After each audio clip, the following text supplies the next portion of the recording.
ಕೇಳ್ರಿ ವಿಜಯ ಇಲ್ಲ ಮಾತಾಡಲ್ಲ ಅಂತಿದ್ದಾರೆ ಮೇಡಮ್. ನಮ್ಮ ಮನೆಗೆ ಮಾತಾಡೋ ಟೈಮಲ್ಲಿ ಮಾತಾಡ್ತಾರೆ. ಆಯಿತು ಸರ್. ಅಲ್ಲ ಸರ್, ಬರೀ ಈಗ ಕಾಂಗ್ರೆಸ್ ಮೇಲೆ ರೈಡ್ ಆಗ್ತಾ ಇದೆ ಅಂತ ಇದ್ದಾರೆ. ಕಾಂಗ್ರೆಸ್ ನಾವು ಬಂದಿರೋದು ಹಾರಿಸ್ ಮಗ ನಾಲ್ಪಾದು ಹಾರಿಸ್ನ ಭೇಟಿ ಮಾಡ್ಲಿಕ್ಕೆ ಬಂದಿದ್ದೀವಿ. Okay sir. ಇದು ಸುಮಾರು 10 ವರ್ಷದಿಂದ ಆಗಿರ್ತಕ್ಕಂಥದ್ದು, ಹಾಂ ಹೊಸದಾಗಿ ಏನಿಲ್ಲ.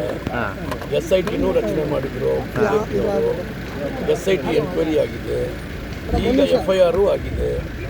ಎಲ್ಲ ಆದಮೇಲೆ ಈಗ ರಾಜಕೀಯವಾಗಿ ಮತ್ತೆ ಇದನ್ನು ಮಾಡಿದ್ದಾರೆ. ಇದನ್ನು ಹೊಸದಾಗಿ ಏನಿಲ್ಲ. ನೀವೆಲ್ಲ ನೋಡ್ತಾ ಇದ್ದಂಗೆ BJPನವರು ಇವತ್ತವರೆಗೂ ಯಾವುದಾದ್ರು ಒಂದು BJP ಮುಖಂಡರ ಮನೆಗೆ ಹೋಗಿ ರೈಡ್ ಮಾಡಿದ್ದಾರೆ? ಇಲ್ಲ, ಮಾಡಲೇ ಇಲ್ಲ. ಈಗ ಇಂಥ ಸಂದರ್ಭದಲ್ಲಿ ಏನು ಮಾಡ್ತಾರೆ, ಮತ್ತೆ ಫ್ರೆಶ್ ಆಗಿ ಅದನ್ನು ಪಬ್ಲಿಕ್ಕು ಅದು ನೀವು ನಿಮ್ಮ TRP ಇನ್ಕ್ರೀಸ್ ಆಗ್ತಿದೆ ಅಂತ ಹೇಳ್ಬಿಟ್ಟು ನೀವು ಅಷ್ಟು ಜಾಸ್ತಿ ಅದನ್ನು ಒಂದು ದೊಡ್ಡ TRP ಇನ್ಕ್ರೀಸ್ ಏನಲ್ಲ, ಯಾವುದಿದ್ರು ತೋರಿಸ್ತೀವಿ. 10 ವರ್ಷದ್ದಾಯಿತು. ಇದು SIT ರಚನೆ ಆಯಿತು, FIR ಆಯಿತು, ಎಲ್ಲ ಆದಮೇಲೆ ಎಲ್ಲ ಎನ್ಕ್ವೈರಿ ಆಯಿತು.